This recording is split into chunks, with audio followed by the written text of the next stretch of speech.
Scorpio Rising, this September eclipse highlights the balance between home and career. You might care less about titles or social recognition, example, leaving a leadership role because you no longer want pressure. Clashes with bosses or authority figures lose importance. You realize it's not worth your energy. You might feel that you can't give to both at once, and something has to shift. This can bring sudden changes in your job, social status, or living situation. But in the long run, it's pushing you towards stability. To understand the eclipses, we need to look at the Rahu and Ketu, the karmic points of growth and release. They show where life pushes us to grow and where it asks us to release or to let it go. Eclipses happen when Sun and Moon aligns with Rahu and Ketu, so they act as accelerators. They highlight weak spots and push changes faster than usual. Rahu and Ketu stay in one pair of signs for 18 months, setting the karmic themes. Since May 2025, Rahu is in your 4th house and Ketu is in your 10th house. This means for the next year and a half,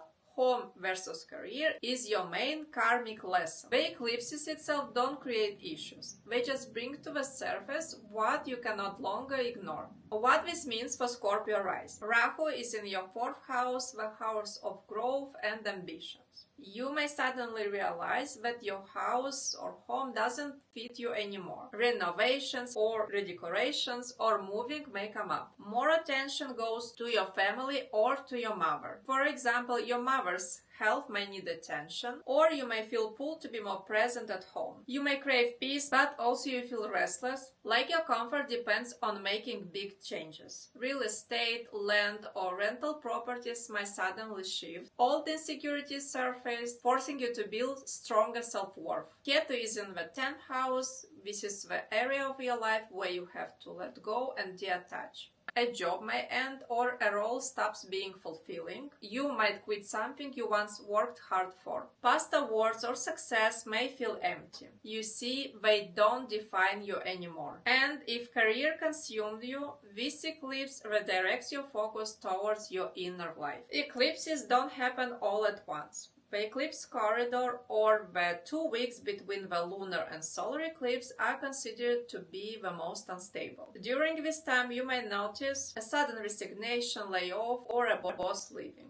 Property issues like mortgage, rent, or selling buying decisions, and restlessness that pushes you to change your home or career. What should you do? Avoid impulsive job changes. Wait and observe. Don't rush property deals until after September 21st. If career feels shaky, ground yourself with home or family routine. Use simple practices like journaling, walking, or quiet time at home to manage your emotions. When analyzing eclipses, we also need to take into consideration the rulers of Rahu and Ketu in your own chart. Houses shows what is shifting, but the rulers will show how you will handle these changes. Your 4th house, the house of home, family, and emotional comfort, is ruled by Saturn. If Saturn is strong, you handle property matters wisely, set long-term family structures, and build emotional resilience. If your Saturn is weak, emotionally unstable, or face delays in housing and properties. Your 10th house, the house of career and public image, is ruled by Sun.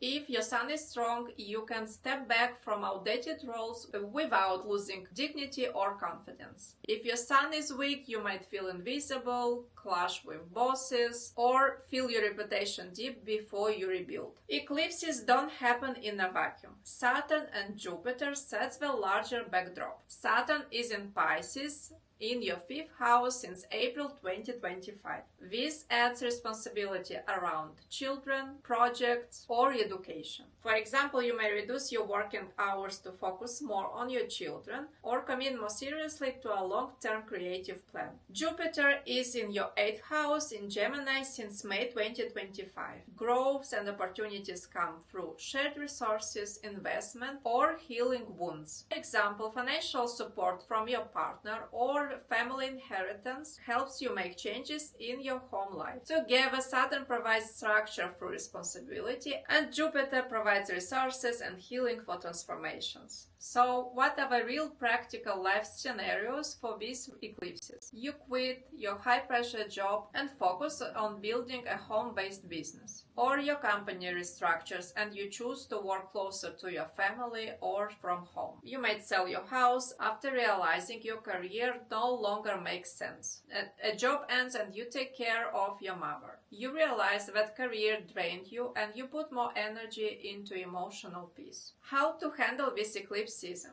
Don't resist career endings. They are clearing space. Strengthen your emotional foundation and sense of safety. Take property matters seriously, but avoid rushing. Balance family and work by setting clear boundaries. And redefine your success, not just titles, but how safe and supported you feel inside. So, Scorpio Rising, this eclipse season is not about losing your career success. It's about shifting focus from outside recognition to ability. If your work is unstable, trust that life is redirecting you to strengthen your home and family first. Once you feel solid inside, your career will rebuild in a healthier way. And remember, if you have planets in Leo or Aquarius, this eclipse season will hit you more directly. Next, we will look at Sagittarius rising.